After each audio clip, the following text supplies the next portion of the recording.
Everybody, welcome to the week 3 discussion board. So we're going to do a lot of really interesting things in this week's discussion board.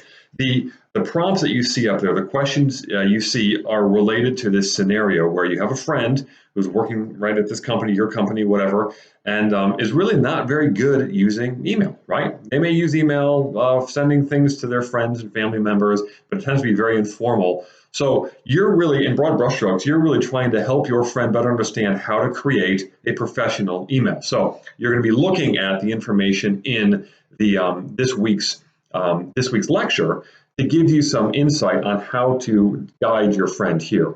So you're going to talk about things like grammar and a proper salutation and a proper introduction. You're going to talk about some of the tips and tricks that you found in Outlook through the lecture, or maybe things that you already knew about Outlook, some of the different options that they can use to kind of help maybe catch the attention or catch the eye of their boss. So use those discussion prompts, but again, think broadly about this. This is really about how do you create a professional email. So you can talk more broadly about that. If you want to talk about the discussion prompts, you can. If you don't want to, and you want to just say, look, this is what I would tell my friend, this is what happened to me when I was working my first job, and my boss told me that these things were bad and this was good, or whatever. As long as you get to the core of the issue, and that is email etiquette, you can really talk about whatever you want, okay? So I want you to have the freedom to do that. I want you to feel comfortable saying, look, I'm just going to talk about email etiquette. As long as you're talking about that, you're golden, okay? Now, one more thing.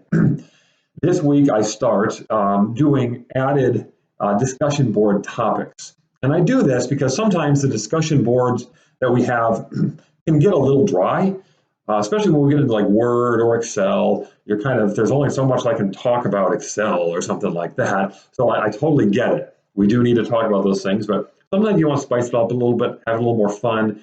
Last week's discussion board topic was great. Well, I want to continue that kind of stuff in these coming weeks. And so I'm going to add an additional discussion board thread in each week going forward. And this is going to be one that gives us some sort of ethical dilemma, or it's going to talk about a certain subject related to information literacy or computer technology, maybe some sort of hot button issue, maybe some sort of thing that's been in the news. And it'll give you an opportunity to talk about something else that might be interesting, that might kind of stir those juices a little bit, if you will, that you really would like to expound on more. So feel free to talk in that, to discuss, the topic in question in that additional thread. It is not a requirement, okay? It's not a requirement. You don't have to.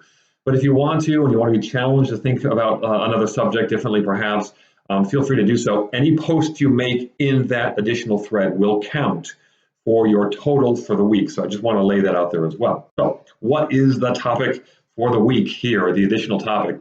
It's the famous trolley scenario. You may have heard this, maybe you didn't hear about this, but this is a very, very famous ethical dilemma, and I'm going to explain it in that thread. So I don't want to say anything more about it right now. I'm just kind of teasing it for you right now.